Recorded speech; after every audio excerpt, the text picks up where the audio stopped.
Bonjour à toi qui regarde cette vidéo, mon nom c'est Douglas Fokam. Si tu es nouveau sur cette chaîne, je te prie de t'abonner, activer les cloches de notification pour ne pas manquer tous les contenus qu'on va poster ici, des contenus qui vont t'aider à être beaucoup plus réaliste lorsque tu vas lancer ton business ou alors lorsque tu vas manager ton business sur le continent africain. Et pour ceux qui me suivent depuis longtemps, vous savez ce qu'il y a à faire, n'est-ce pas? Likez la vidéo avant même de commencer pour permettre à l'algorithme de proposer mon contenu à plusieurs autres personnes. Je parle ici de réalité afro-business, mais quoi de plus réaliste que de vous présenter une journée standard dans notre ferme avec mon partenaire de toujours, avec mon frère que vous connaissez très très bien. Il sera question dans cette vidéo voilà, de faire un peu le tour de notre petite ferme.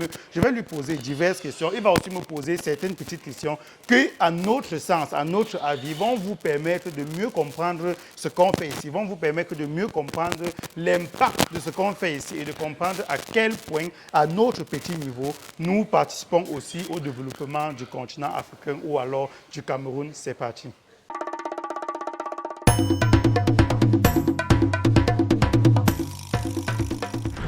Voilà, tu es prêt? Hein? Oui, c'est bon. OK. Donc, on commence par quelle loge? On va commencer par cette loge-ci là qui est déjà prête, qui est déjà nettoyée. Qu'est-ce que tu peux nous dire? Quelles sont les étapes, n'est-ce pas, à suivre lorsqu'on veut nettoyer une loge comme ça? Par quoi est-ce qu'on commence normalement? Donc, là, le plus souvent, le matin, il faut habituer les bêtes à manger d'abord le matin. Quand ils finissent de manger le matin, Oui. tu reviens, tu balaies avant de laver. Parce que l'avantage de balayer, de les nourrir d'abord le matin, c'est parce que le matin, il fait frais. Ouais. Et maintenant, quand tu reviens, apparaît heure pour laver, tu vois que la chaleur commence à augmenter. Là, quand tu le laves, tu régularises sa température jusqu'à 16h, 17h, avant que la température commence à augmenter. OK. J'ai toujours entendu dire que quand on est habitué avec les bêtes, ils reconnaissent même déjà la voix de celui ou bien de ceux qu'ils voient tous les jours. Est-ce que c'est vrai? Est-ce qu'il y a des moments, par exemple, que si quelqu'un d'autre approche là, à l'extérieur, et t'appelle, par exemple, les bêtes ne vont pas réagir, mais si c'est ta voix ou bien la voix de patte qu'on entend, les bêtes vont réagir? Oui, le plus souvent, même à 17h, quand tu n'es pas là, ils ne font pas de bruit. Mais quand ils savent que toi, tu es là, ils font du bruit pour te dire qu'il est l'heure de manger. OK. Or, à 17h là, même si tu n'es pas là, je crois qu'il y a des gens qui puisent l'eau dehors, ils ne font pas de bruit. Tu ne peux même pas savoir qu'il y a le corps. Oui, c'est vrai. Mais c'est dès que tu approches vers le portail, là, ils commencent à crier pour te rappeler qu'il faut qu'ils mangent. Et une bête comme ça, là, on a un verra. On a un verra ici en engraissement. On a un verra ici en engraissement. Et quelle est la quantité de nourriture que tu lui donnes? Comment est-ce que tu le nourris? Là, à l'âge ici, il mange à volonté. À volonté. On ne calcule pas la quantité d'aliments qu'on lui donne. On a combien de kilos ici environ? On a 2 sujets de... Non, celui-ci particulièrement, il est à combien de kilos environ? Il a 65 kilos. 65 kilos? Oui. OK, donc à 65 kilos, il mange à volonté? À volonté jusqu'à 80 kilos. Ouais. OK, et à 65 kilos, il mange à volonté, mais en fin de compte, il y a toujours une quantité, voilà, une quantité. Là, maintenant, en fonction de ce que tu gagnes, par jour, tu connais déjà combien il mange. OK. Si tu manges 1 kg par jour, il va te produire 2 kg, 1,5 kg, 1 kg par jour. OK. Et à 65 kilos, il mange l'engraissement. Il mange l'engraissement. La croissance, qui est encore l'aliment de croissance. Oui. OK. Donc, c'est important de noter cela parce qu'il y a des gens qui nous regardent et qui ne savent même pas. Est-ce que tu vas croire que je te dis qu'il y a les gens qui donnent un seul type d'aliment à leur porc, que ce soit en fait, de la naissance jusqu'à la vente à 100, 110 ou 120 kilos? Est-ce que tu vas croire ça? Non, le plus souvent, ceux qui font ça, pour qu'ils atteignent même les 62 kilos, parce que ça, c'est 62 kilos en 4 mois. Pour qu'ils atteignent les 62 kilos, il faut pratiquement un an. Et il faut noter qu'il y a certaines vagues ici là où on atteint les 100 kilos même en 4 mois et demi. Oui. Parce que ceux-ci, à 4 mois, tu vois, ils te gagnent pratiquement 1 kilo tous les jours. S'il est à 62 kilos et qu'il te donne 1 kilo tous les jours, ça veut dire qu'à la fin du mois, ça fait combien? Okay. Ça fait 90 kilos, donc tu as 100 kilos en 5 mois. Oui. Il faut préciser que tu parles vraiment de la naissance, parce que les gens vont penser que tu parles du sévrage jusqu'à... C'est de la naissance jusqu'au jour, ça fait 4 mois. OK. On est en train de parler de la naissance et du sévrage. Est-ce qu'on peut aller de l'autre côté où on a les porcelets? Voilà. Donc ici, on a des porcelets, une nouvelle mise bas dans notre ferme. C'est la quantité mise bas ici comme ça. Ou cette rue numéro 20. Ça, c'est sa deuxième mise bas. Ça, c'est sa deuxième mise bas. J'avais partagé déjà les images de la première mise bas. On avait fait beaucoup d'images ici, où il était question de montrer aux gens comment est-ce qu'il faut réduire les pertes lors des mises bas, comment est-ce qu'il faut traiter la truie, juste avant la mise bas et après la mise bas, etc. Donc, il n'y a pas de sens de faire encore d'autres vidéos pour parler des mêmes choses. Non. Mais, oui, vas-y. On peut reparler de la même chose en fonction de ce qu'on a vécu ici. Oui. Tu vois, on a une truc qui a mis bas 8 et celle-ci a mis bas 15. Maintenant, avec 15, on ne pourra pas sévrer même 10 sur les 15. Qu'est-ce qu'il fallait faire? Il fallait passer à l'adoption croisée. Ça veut dire retirer les porcelets ici. Je sais qui a mis bas beaucoup pour envoyer, je sais qui a mis bas moins. Pour équilibrer maintenant et diminuer les pertes. J'espère que les gens comprennent ce que tu es en train de dire parce que c'est très très important. Et là aussi, c'est un point que j'ai aussi appris chez toi, n'est-ce pas? Parce que ce que Derrick veut dire par là, c'est que si vous avez une truc qui a mis bas 15 et de l'autre côté, vous avez une truc qui a mis bas combien? 8, 10. Vous avez justement une truc qui a mis bas 8 ou 10. Une truc qui a mis bas 15, même lorsque vous allez compter ses mamelles, ou alors c'est très rare qu'elle va se mettre à une position où elle va téter les 15 directement, allaiter les 15 directement. Donc ce sera compliqué et ça va réduire votre chance de pouvoir sévrer les 15 porcelets là. Même pour se coucher, quand elle contrôle 10, il y a le 5e qui est en train de venir. Donc c'est difficile aussi pour elle de se rassurer qu'il n'y a aucun petit à côté avant de se... Voilà, donc si vous maintenez les 15 pour une seule truie, vous allez augmenter les risques d'écrasement, vous allez augmenter les risques de malnutrition, vous allez augmenter les risques de perte de porcelet. Donc ce qu'il vous suggère, c'est de faire quoi? C'est de couper. Bon, ça c'est dans le cas où il faut préciser. On a deux mises bas presque au même moment. Presque au même moment. Voilà, donc c'est la raison pour laquelle on dit toujours que ça ne sert à rien de ceux qui veulent faire la reproduction, comme nous sommes en train de faire avec une truie ou bien deux truies. Non. Ça ne sert vraiment pas à grand-chose. Donc ici, nous, on a eu la chance qu'on avait 2 ou 3 mises bas au même moment. Donc on avait le choix. Hein. On pouvait prendre les porcelets là pour mettre chez une truie ou alors chez une autre. Donc c'est cette adoption croisée là que tu as fait ici. Maintenant, on va parler du nettoyage. On n'a pas encore fait le nettoyage ici. On a fait le nettoyage. On a fait le nettoyage. Qu'est-ce qui se passe lors du nettoyage? Est-ce que tu peux nous expliquer comment ça se passe? Ici, le matin, c'est le même processus. Tu arrives le matin, tu les nourris d'abord. Avant de nourrir, tu contrôles d'abord. S'il n'y a pas, elle n'a pas piétiné, peut-être un porcelet qui n'a pas de malade. Tu contrôles d'abord l'état de la mère et l'état des porcelets, leur état de santé. Très important. Maintenant, après ça, tu les nourris, tu nourris la mère. Ouais. Quand tu nourris la mère finit de manger. C'est où tu reviens maintenant, tu retires le copeau au sol, parce que le copeau, ça garde les urines et ça se fermente plus vite. Ça garde le carbone,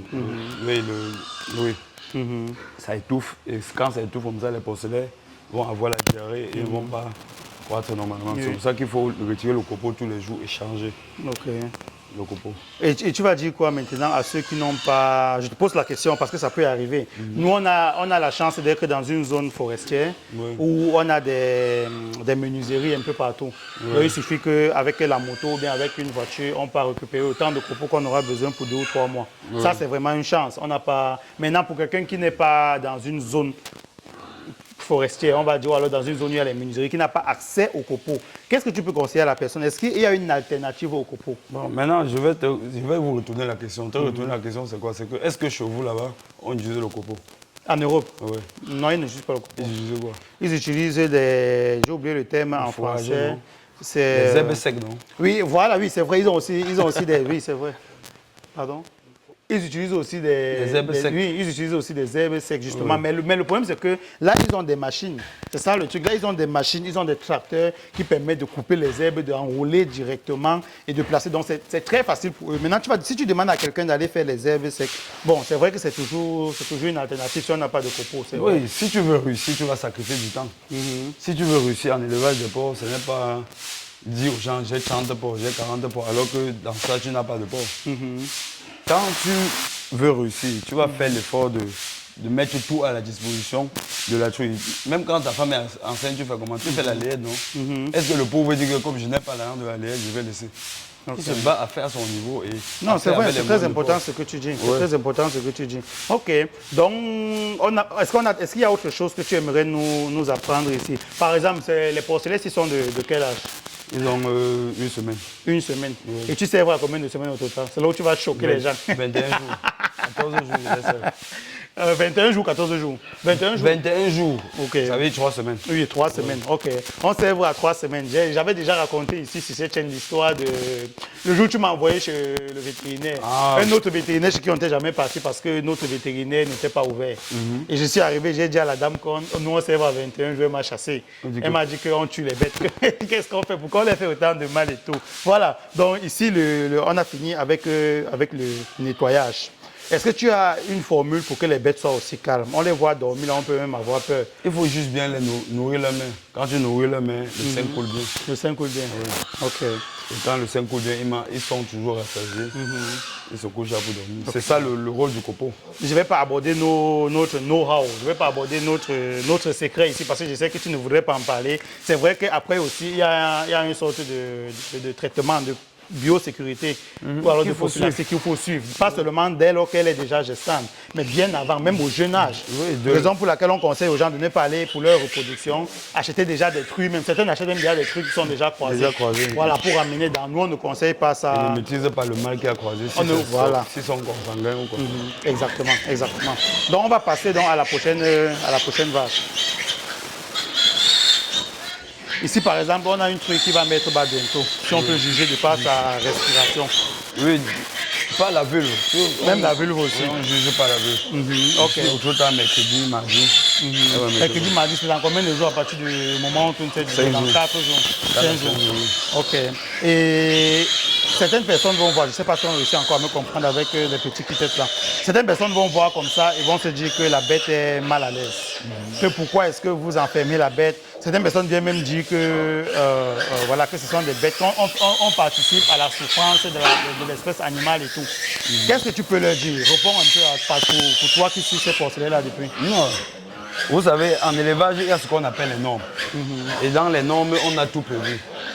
L'état de santé des bêtes, si la bête pardon, est à l'aise ou pas.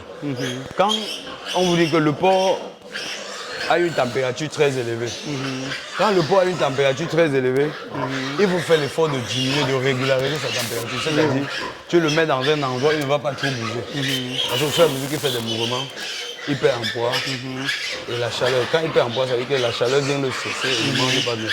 Or ici, même le jour qu'elle met bas, elle mange. Ça veut dire qu'elle n'est pas cessée, il n'y a rien qui la dérange. Ouais. Donc ça veut dire que toi, tu peux dire en quelque sorte ici que... Après, il faut quand même avouer aussi, parce qu'il ne faut pas aussi qu'on se... Il faut aussi avouer que ici, là, l'espace pour la bête est réduit. L'espace vital pour la bête est très réduit, tu vois. Maintenant, on le fait aussi parce qu'on n'a pas une place illimitée.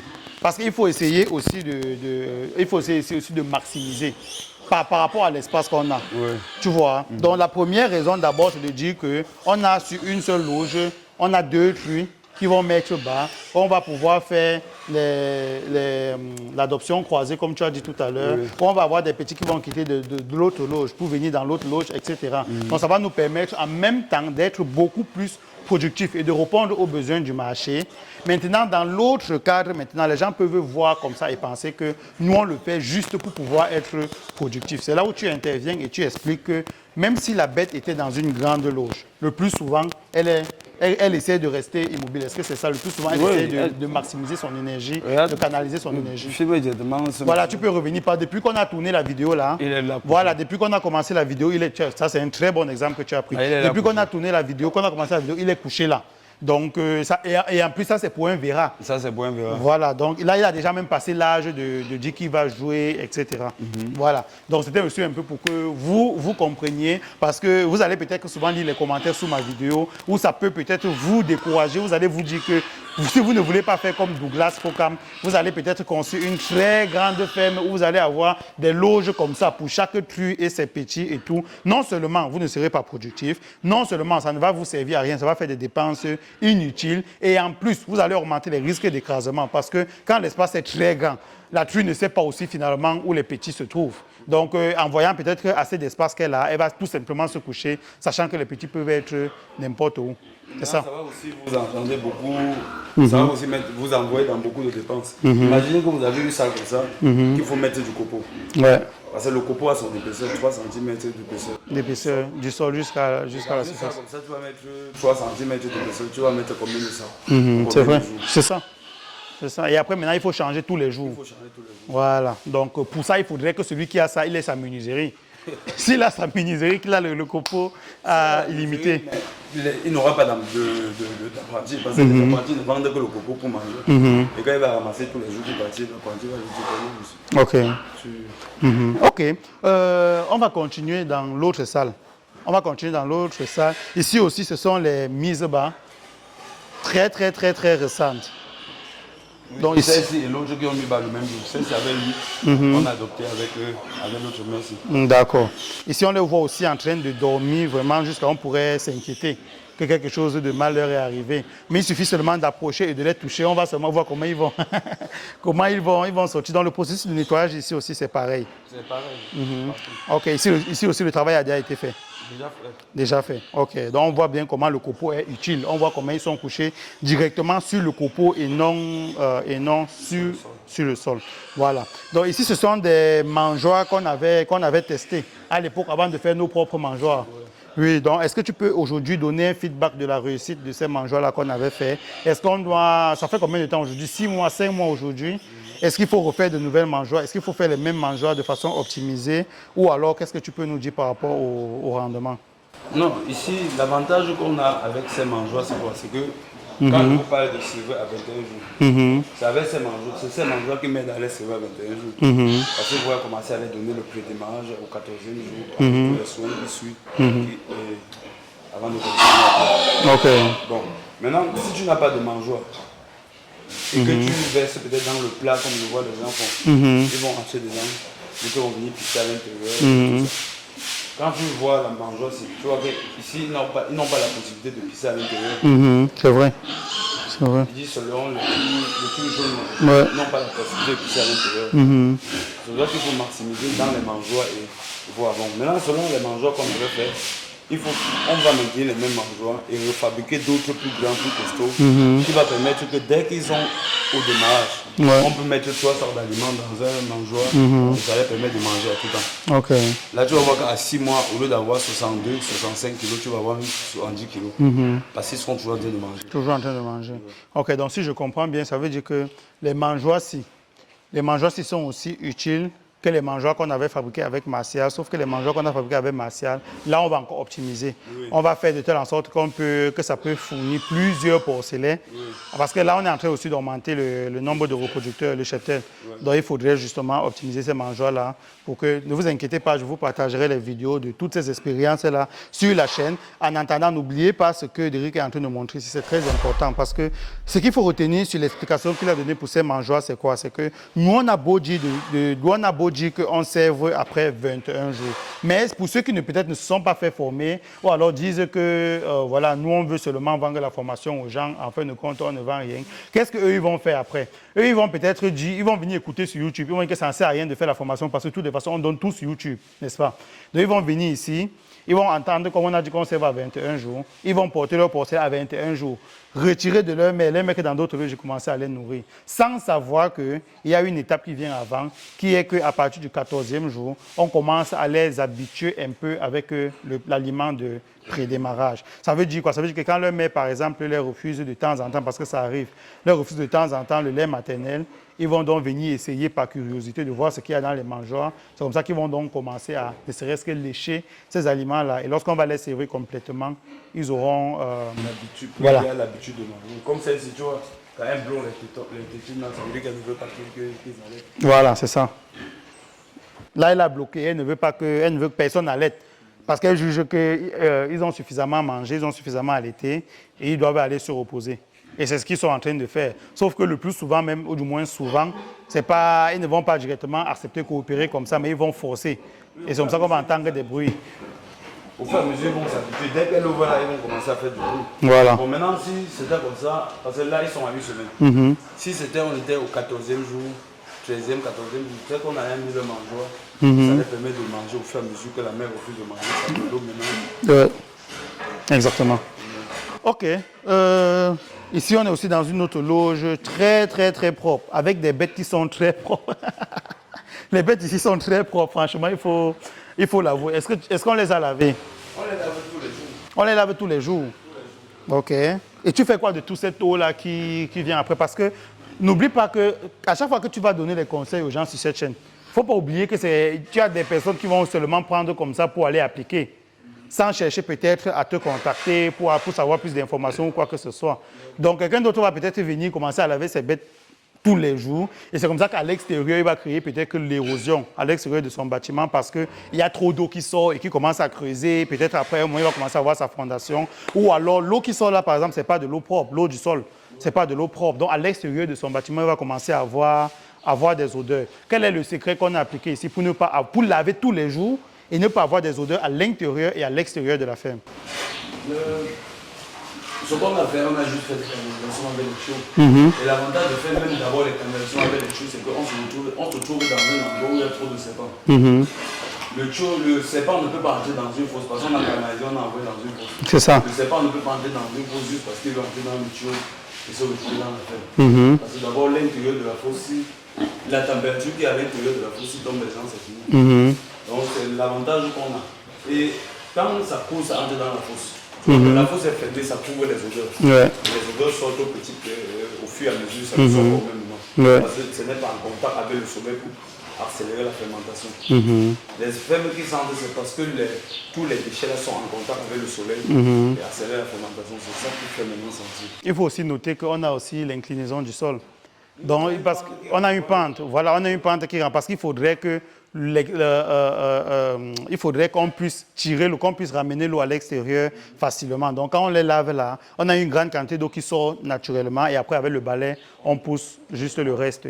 L'autre point aussi, parce que tu parlais de serpents et qu'on est justement de toutes les façons en train de faire une longue vidéo, je pense que les gens sont en train d'apprendre beaucoup de choses. N'hésitez pas d'ailleurs, à partir de ce moment-ci là, de mettre pause sur la vidéo et de partager le lien de la vidéo sur vos statuts WhatsApp pour permettre à vos proches qui seraient peut-être intéressés par l'élevage de porcs de tomber sur cette vidéo et de gagner comme ça des astuces qui pourraient leur faire gagner beaucoup d'argent ou alors gagner beaucoup de temps et éviter beaucoup d'erreurs. Comme je disais, Derrick parlait des serpents et ça m'a rappelé, on ne peut peut-être pas voir sur les caméras, mais lorsque vous allez voir les ouvertures, toutes les ouvertures que vous allez voir au niveau des ouvertures du bâtiment, il y a des grillages. Donc c'est très, très, très difficile pour quoi que ce soit, n'est-ce pas, de dire qu'il va ramper pour un serpent ou bien pour un oiseau, de dire qu'il va pénétrer dans cette ferme-là. Et généralement, même les oiseaux, ce sont les plus grands vecteurs de maladies. Parce que quand un oiseau vient se poser ici, là, quand il y a de l'aliment comme ça et qu'on ne voit pas d'oiseau dans la ferme, ça veut dire qu'il n'y a pas d'ouverture.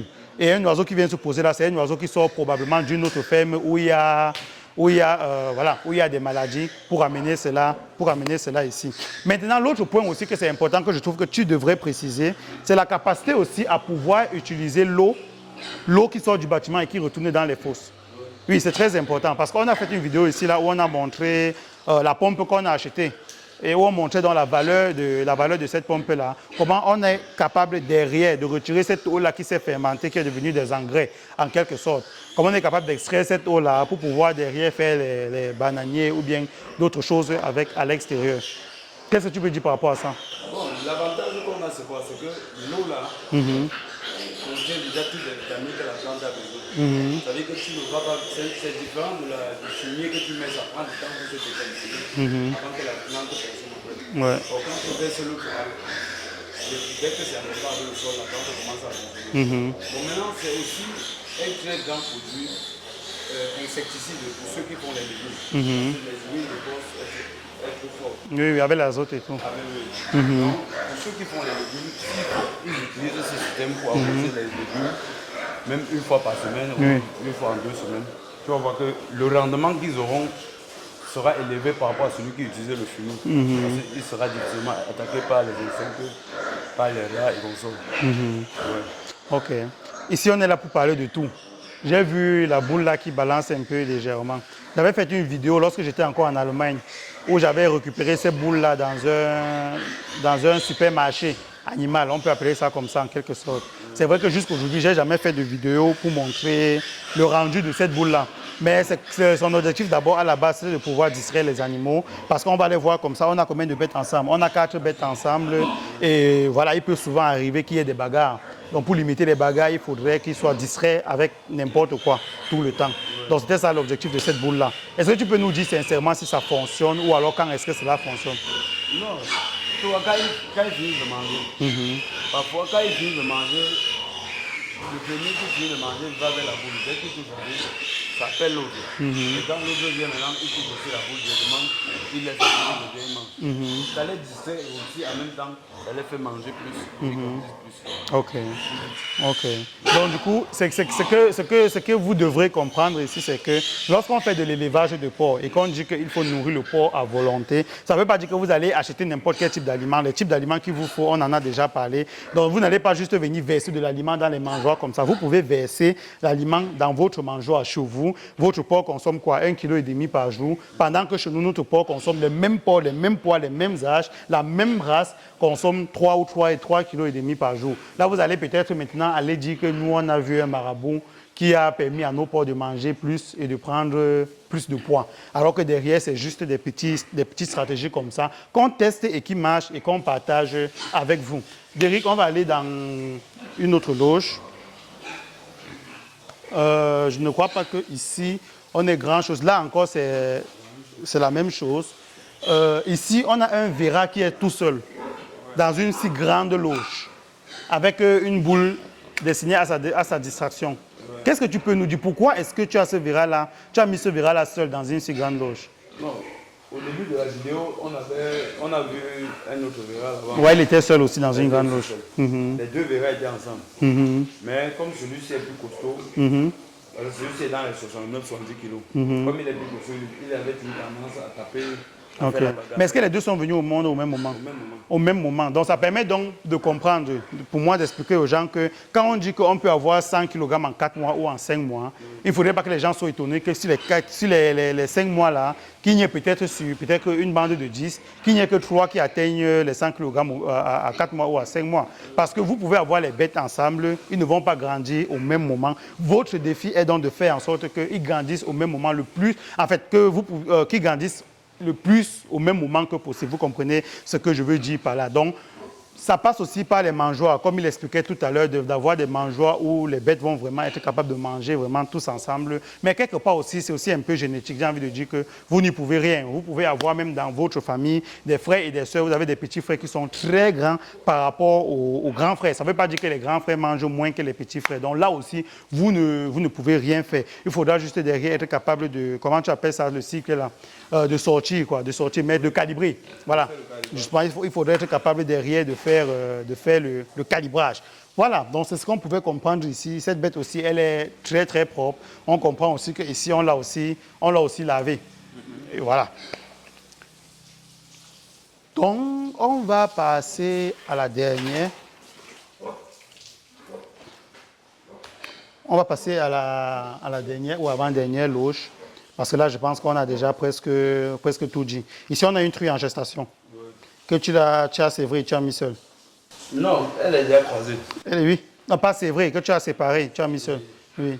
J'ai sévré de l'autre parce que celle-ci, elle a encore 2 mois avant de mettre au bas. Oh, celle qui était avec sa voisine directe avait déjà mis bas. Bon, si elle n'est pas tellement maternelle et que les porcelaines font l'erreur de traverser arriver de l'autre côté, tu peux voir qu'elle a mangé peut-être. Ah, ok. Est-ce que les truies mangent vraiment les porcelaines? C'est vrai cette histoire de manger les porcelaines? C'est vrai, non? Ah bon? Ah, moi, je n'ai jamais cru. Moi, j'ai toujours entendu ça comme des histoires, mais je n'ai jamais su que c'était... Est-ce qu'on a déjà eu ça ici? Non. On n'a jamais eu ça ici? Non. Ok, donc pas de cannibalisme chez nous jusqu'à aujourd'hui. D'accord. Donc ici, on a ces fameuses loges-là où les gens aussi, c'était beaucoup plein lorsque je les avais présentées, en disant que ici, c'était aussi notre génie. On n'a pas les moyens, on n'a pas autant de moyens pour faire des cages en fer. Parce que ce que les gens ne comprennent pas, c'est que, en fin de compte, même lorsqu'on va chez Papa Ouattara, on voit des cages en fer, on voit c'est bien ordonné, c'est bien placé, bien propre et tout. C'est juste parce que c'est plus beau que les gens peut-être ne peuvent pas se dire ne vont pas peut-être regarder forcément l'espace animal. Mais en fin de compte, c'est pareil que ce qu'on fait ici. Ce sont les mêmes normes. Ce sont les mêmes normes, mais ils vont aussi comprendre que Papa Ouattara ne s'est pas levé un matin, il a commencé avec les cages en fer. C'est clair. Et c'est ce qu'il a dit dans son interview qu'on va poster bien sûr bientôt. Voilà. Oui. Moi-même, quand j'étais chez lui, la majorité des cages de mise bas et tout ça étaient en bois. Mais les menuisiers étaient passés, travaillaient jour et nuit pour pouvoir le livrer dans les délais. Parce que c'est un papa, il a pratiquement, si on compte, il doit avoir 20 à 25 mises bas par jour. Oui, c'est vrai. Que si tu donnes son travail, il faut que tu le livres dans les délais. Ouais. Et aujourd'hui, Un jour, quand ils verront encore la vidéo, ils seront surpris de voir qu'on a plutôt les cages en fer au lieu des cages en bois. C'est ça. C'est vrai que les cages en fer sont plus sophistiquées, sont plus beaux, sont plus... Oui, mais oui. c'est la même chose que l'autre aussi. C'est la même chose. Et nous, on a fait ça pourquoi? Parce que c'est aussi ça l'un des inconvénients. C'est aussi ça l'un des inconvénients que les gens font lorsqu'ils veulent faire du business en Afrique. Je parle surtout de la diaspora qui nous regarde. C'est que les gens misent plus sur le paraître. Donc les gens misent plus sur le beau que le résultat. Donc j'avais déjà montré ça. Je savais que les gens allaient peut-être parler, les gens allaient râler. Mais il fallait qu'on montre, pour montrer aux gens que lorsqu'on veut investir au pays, lorsqu'on veut investir en Afrique, il faut souvent laisser, à un certain niveau, il faut laisser ce qui est beau pour se concentrer sur ce qui produit effectivement du résultat. Et c'est le cas avec ces séparations-là. Ça nous a permis de gagner beaucoup plus en place. Ça nous a donné beaucoup plus de temps pour construire les maternités qu'on va construire derrière là. Imagine que là, depuis le début de la ferme, jusqu'ici, on a d'abord 6 loges de reproduction. Avant d'avoir 6 loges ici, ça fait pratiquement 10 loges. Oui. Ça veut dire que dans cette petite ferme, on est capable d'avoir 10 reproducteurs. Ouais. Et si on a 10 reproducteurs, on est capable d'avoir, à chaque cycle de mise bas, on est capable d'avoir 10 tribus en mise bas. Ouais. Oh, imagine que le côté ci, au départ, comptait combien? Comptait 4 loges. Ça veut dire que tu étais capable d'avoir un verra et 3 filles. Mais Tu juste... étais capable d'avoir 2 verras et 8 filles. Sur un même côté qui devait prendre pratiquement 2. Qui devait prendre 4.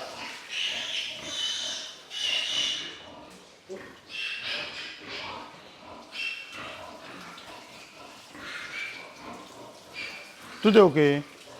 Tout est OK.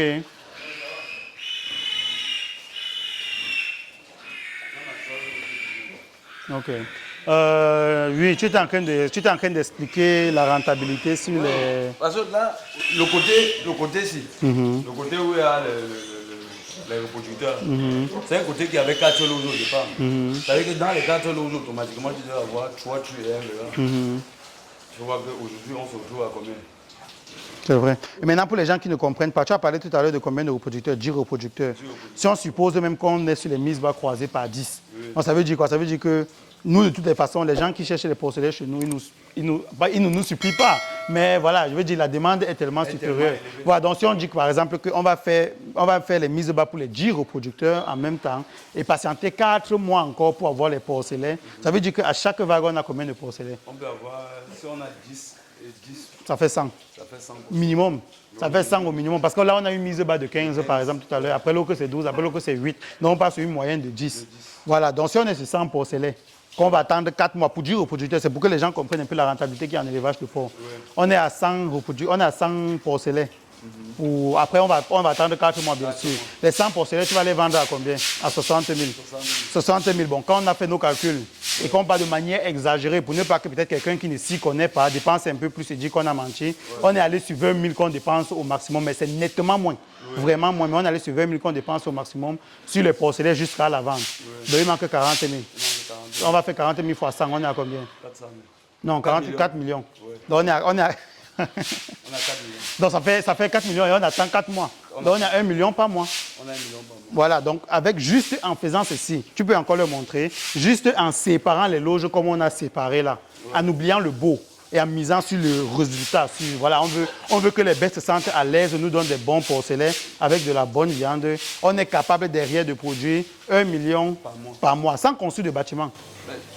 Comme vous pouvez même sortir de voir. Voilà, justement, c'est pas comme si on est allé à l'extérieur, on a construit notre... Là, maintenant, on veut construire notre bâtiment parce que c'est la demande qui nous oblige à construire notre bâtiment. Sinon, on était presque un peu satisfait ici. Et on fait encore un autre bâtiment. Avec le même bâtiment, ça va encore porter plus. Ça va porter plus. Et parce que justement, même de l'autre côté, il y a aussi des erreurs qu'on va rectifier. Parce que voilà, parce que c'est important pour vous qui regardez cette vidéo de comprendre que tout ce qu'on vous présente ici là comporte aussi quelque part des petites erreurs. C'est la raison pour laquelle nous tenons vraiment, nous sommes toujours contents lorsqu'il y a des personnes qui nous contactent pour se faire accompagner par nous. Parce que la vérité que nous on expose ici, ça nous coûte aussi un peu cher. Ça nous coûte un peu cher parce qu'on a beaucoup de vendeurs de rêves là sur Facebook qui ne sont pas contents longtemps. Voilà, ils ne sont même pas éleveurs en fin de compte et c'est eux qui vont toujours venir mettre le pouce en bas sur mes vidéos. Raison pour laquelle, voilà, je vais vous demander toujours de mettre le pouce en haut avant de regarder la vidéo, de partager avec vos amis pour permettre à YouTube et à Facebook de comprendre en quelque sorte qui dit la vérité. Si c'est que autant de gens aiment ma vidéo, c'est parce que quelque part ce que je dis est vrai. Toi-même, tu vis sur le terrain. Et je vis sur le terrain et c'est réaliste. Ouais, parce que voilà. beaucoup là n'ont même pas de ferme, ils viennent utiliser ta ferme, ils font la vidéo, ils disent qu'ils lancent des formations. Voilà. Ils demandent que ta ferme ne va jamais te montrer ça. Est-ce qu'il y a des trucs à l'extérieur de la ferme que tu veux nous montrer ou bien tu penses qu'on a déjà tout vu aux alentours de la ferme? Non, ça va déjà. Ça va. Ok, je vais maintenant te poser une dernière question pour clore la vidéo. C'est concernant le management de la promotion, du promoteur. Tu vois. Comment est-ce que tu juges notre travail jusqu'à aujourd'hui? En toute sincérité devant les caméras. Notre travail jusqu'à aujourd'hui, je tiens déjà à préciser que moi je suis celui-là qui a accepté de faire le sacrifice financier, c'est-à-dire de vivre en dessous, très en dessous du seuil de pauvreté en quelque sorte, alors que je gagne très bien ma vie pour derrière pouvoir nous permettre de grandir rapidement, de faire des investissements massifs. Et toi, de l'autre côté, tu es celui qui a accepté de mouiller le maillot. Tu es celui qui a accepté de mouiller le maillot, de faire aussi ton sacrifice en quelque sorte, de ne pas être dans les collées les petites en ville comme tes égaux ou alors chercher à tout prix à impressionner les gens et tout. Maintenant, c'est un modèle que je propose aux gens que ça pourrait les intéresser. Ils pourraient peut-être vouloir copier. C'est la raison pour laquelle je te pose la question à savoir comment est-ce que tu juges cette collaboration. Qu'est-ce que tu pourrais conseiller aux gens qui voudraient adopter ce même modèle? Est-ce que tu dirais aux gens ne faites pas ça parce que la collaboration que nous avons mise sur pied est tellement rare? Ou alors tu pourrais encourager les gens de... Voilà, qu'est-ce que tu en penses de ce système-là? Non, ce que je peux leur dire, c'est quoi? C'est d'abord de ne pas se lancer dans les affaires avec des gens qui rêvent des gens qui rêvent sans travail. Ouais. Parce que pour rêver, il faut travailler. Mais il y en a beaucoup qui rêvent, qui sont des gros paresseux. Et si toi, tu as un frère, un ami ou une connaissance qui rêve, il n'aime pas le travail, tu le mets dans ton business. Même si tu fais quoi, il va tout foirer en bas. S'il va prendre ton argent, toi, tu es en Europe, tu n'es pas là. Tu n'es pas là, il peut te dire, bon, on a besoin de...